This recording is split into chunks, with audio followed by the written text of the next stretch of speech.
This is one of those classic questions you probably had with friends so often, and one that I'm kind of surprised that I haven't put out there before. But picture this. You're sitting around with a couple of buddies, and you're discussing your favorite superheroes. And of course, the question will eventually come up, if you could choose any superpower, which one would you have? I mean, that's a question that's asked at parties, family gatherings, discussions with random strangers at times. I'm not saying you break the ice with that one. That might be a little weird coming out of left field, but you know what I mean. And it occurred to me as I was finishing up editing today's video, the same sort of question, but applied to a game. It's almost in the same realm.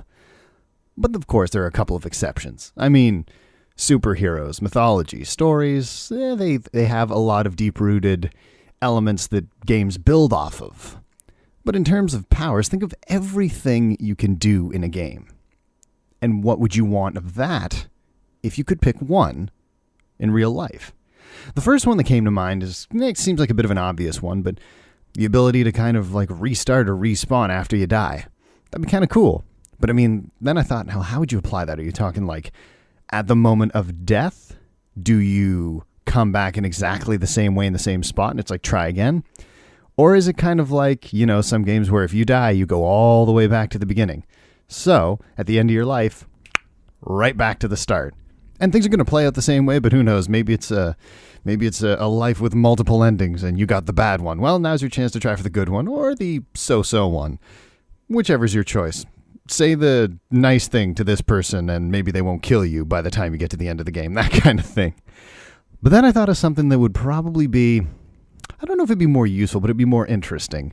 Because the one thing I always think of in characters or superpowers where, death is kind of brushed aside, robs a little bit of the enjoyment out of life because there's not really a consequence for ultimate failure or, just expiration. You're going to come back. You don't need to worry about that. And you could get into a deeper discussion as to, well, would you retain your memories? Would you still have all the abilities and knowledge that you did before? Would your muscle memory continue? Or would you be starting back at square one? Like, okay, you're a baby, go, that kind of thing. Would you be conscious of the previous life you lived? Who knows? That's another discussion. But the one that I thought of came to me when I was actually looking at some different mods for Morrowind. Seeing if I could spice up the game a little bit, improve the graphics, maybe add a few things that weren't there before, that kind of thing. And it occurred to me how those games work, where to a point you can actually track your progress in terms of skill progression. So you can see how close you are to getting to a certain point with a skill, mastering an ability, reaching a point where you're able to cast a spell, craft an item, use an item, that sort of thing. Or just being more efficient at something, like in Morrowind. You want to jump, or you want to be better at acrobatics? Jump all the time. For no reason. Up steps. That's a real good one. Fast way to grind it. But just that. Being better at something. Imagine if you could somehow, in your mind, or sort of like, the way I see it is almost like a transparent holographic projection in front of you that only you can see. And in it is a catalog of every skill or useful bit of knowledge or talent that you have. And beside it is like a progress bar showing how far along you are with it and how much until you reach, let's say, the next level of skill. Like, for example, maybe you can draw. Okay, well, right now, based on the bar, you kind of suck at it. But you can see that, all right, 12% more, and I reach level 2. And then I can kind of draw okay. And you keep looking at that, I think that would be really interesting because it kind of, for some people it might be a little demoralizing to see that you're not as good at some things as you thought you were. But hopefully, and the way I would look at it is, okay, maybe I'm not as good at some things as I thought I was. Maybe I'm better at other things than I thought I was. But either way, I can see what I need to do to reach the next step. And, ideally, there would be no set number. More just a progress bar that fills up. And that's like, yeah, okay, you got to the next one. Thumbs up.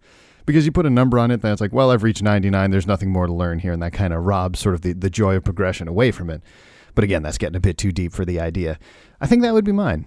I would want to be able to pull up everything I can do, everything I know, talents, skills, knowledge, see how good I am at each one, and then I could prioritize which ones I want to work on, improve on, and which ones I can kind of leave alone because it's like, wow, I'm actually pretty good at that. Okay, not that I don't want to stop improving, but I'm going to focus on these things that I could be a lot better at and that will be as useful, if not more useful to me. And we'll come back to the ones that I'm good at right now to begin with.